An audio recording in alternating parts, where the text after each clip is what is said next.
If there is one horror movie that's coming out later this year that you're excited for, which one would it be and why? Okay, so there's still a lot of speculation if Saw 11's actually coming out this year because there's been like it's funny because every time there's any announcement for Scream, like everybody's all over the place, everybody knows about it, it's all over the horror community, and they're always announcing every new actor they're signing on, which I think is really smart from a marketing perspective. But with Saw, we haven't heard anything since Saw 10 was released, except that they changed the writers out. So I don't know. I'm not super optimistic it's coming out this year, but if it does, then that'll probably be my most anticipated. Like if they confirm it and they Okay. start showing teaser trailers and stuff, I'm gonna be super psyched. Um, so that would probably be my number one. And then Yeah. I'm also really looking forward to Fear Street Prom Queen. I loved the Fear Street Yeah. books as a kid. I loved the Netflix trilogy. And I love the premise that it's going to be about a bunch of high school girls competing for prom queen. And then it says an unlikely candidate emerges, and then people start disappearing one by one. So I think that that's a really fun premise. Is that an idea taken from one of the books? I Or believe so. Yeah, okay. it is. It is a book that I was thinking about reading it before the show comes out, but considering how loosely they based it on the original trilogy, I'm like, Mhm. I don't want to get my hopes up. So I'll wait until after it comes out. Original trilogy they did on Netflix has a special place for me just because though that was the first video I did with my sort of co-host Rachel when we Mhm. started doing horror movies and stuff together, reviews. We actually did the Fear Street trilogy as our first video, so I think because of that it sort of holds a bit of a special place. I know you've recently done the trends video for Uh-huh. this year, which is a regular thing that you've done for a few years now, but I was wondering because you brought up horror trilogies as one of the trends in it. Do you think the approach of doing a trilogy is a good way to do it, or are you a bit more mixed on it? That is a really good question.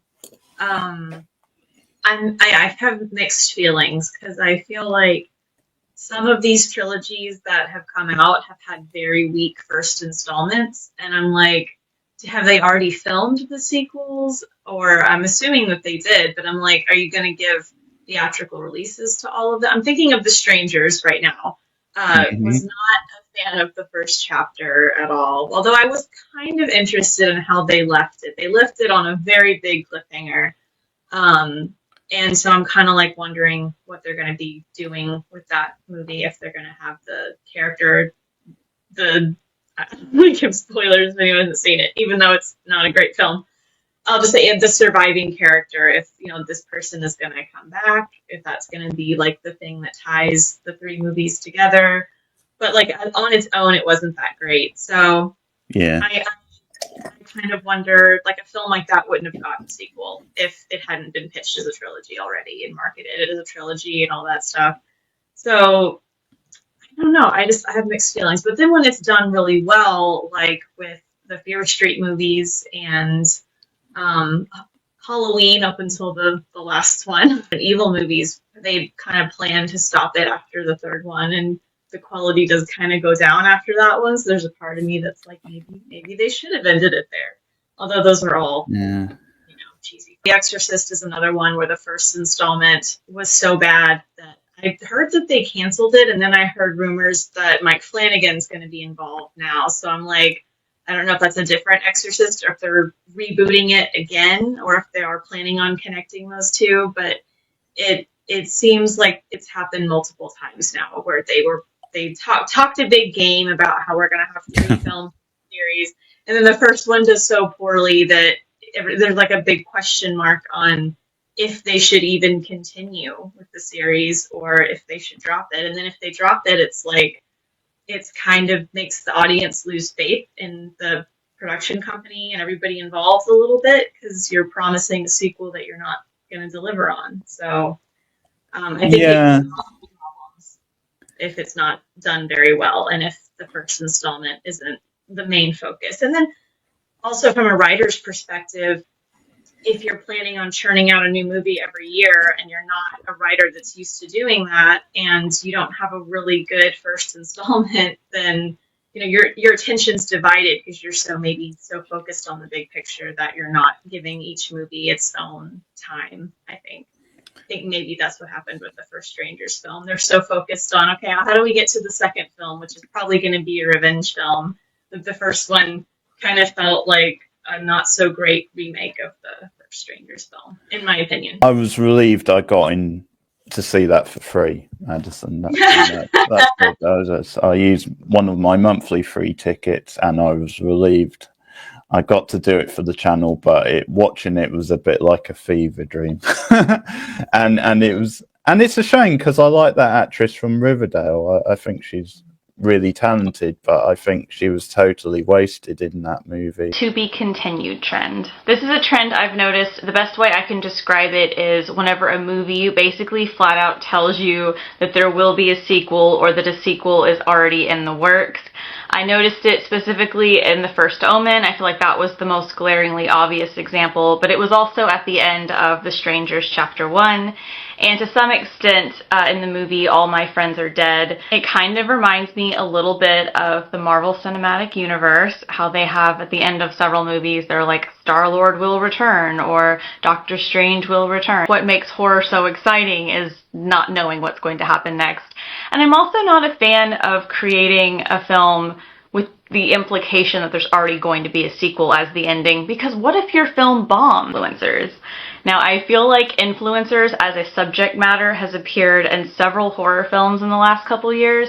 Just off the top of my head, hashtag All My Friends Are Dead had several characters that were influencers. Clickbait Unfollowed was about a bunch of influencers competing with each other for a grand prize in sort of a Squid Game style competition. Amp House Massacre was about a influencer that died, and then, like a year later, all the people that were living in this house that were all influencers in some kind of weird, almost like reality TV show kind of thing, start getting murdered one by one. In Festival of the Dead, one of the characters breaks her leg and she's trapped in a car, and her friends go to get help, and she's like posting on social media updates about what's going on with her. Throw an influencer character in there to watch her get horribly murdered. It kind of feels like it's just a cheap way to show, hey, this character's really conceited. So I'm okay with this trend, but I'd like to start seeing it be subverted. Childhood fairy tale characters being turned into horror icons. So we've got Winnie the Pooh, we've got Mickey Mouse, we've got Bambi, and we've got Peter Pan, all of which have been horror movies or will be horror movies this year. As I said last year, it doesn't look like we're going to be getting a good one anytime soon, but I am hopeful that it could happen. Whenever I was a kid, there was something called fairy tale theater that scared the shit out of me, and it had adaptations of like Sleeping Beauty and Snow White and Beauty and the Beast, and it was just really scary, probably because I was a kid. Like, it's not really that scary as an adult. But I feel like a lot of these stories are just intrinsically very frightening. And I feel like if it was done really well by someone that took the material very seriously and wanted to put a lot of effort into making it creative and adding some things that are truly horrifying, not just like your stereotypical serial killer slasher film, but actually made it horrifying with body horror. Because think about it, a lot of these stories have like magical elements and evil witches and things like that. You could do a lot of really interesting things with dark fairy tales. I feel like this trend is definitely here to stay. There's going to be even more coming out next year. But I feel like we could get a really good one at some point. So fingers crossed somebody decides to take a serious approach to one of these childhood characters and tries to make them truly horrifying, because I think that could be super successful. For protective parenting, there's two films that came out last year that I feel like really illustrate this trend very well, and that is Never Let Go with Halle Berry and Hold Your Breath with Sarah Paulson. In both films, the mother is trying to protect her children, and she goes to really crazy lengths to try to do that. And also in both films, it's ambiguous ambiguous as to whether or not the parent was truly aware of some kind of danger and truly trying to protect her kids, or if she just kind of went a little cray-cray. To ban books and like entire libraries getting shut down because the parents are angry, they don't like the content that's in the book, so they have to ban everything. So just something to think about. I always think it's really interesting whenever I see something in the news and then I see something in horror films, like a trend, and wonder if there's some kind of connection. To me, that's kind of what makes these videos fun, is to think about things like Roe v. Wade being overturned has led to so much discussion about abortion, and even people in other countries are hearing it nonstop in the media and news. So I definitely think that that's one reason why we keep getting these birth and pregnancy horror films, because it's just in the public consciousness right now. Last year alone, we had Immaculate, The First Omen, Azrael, Alien Romulus, and Beetlejuice, which was a little bit surprising. That's just off the top of my head. I'm sure there was probably more, especially if you start getting into like the real independent horror films. I know that there were more. So it's definitely a trend that is still exploding right now, and I foresee that it's going to continue for quite some time.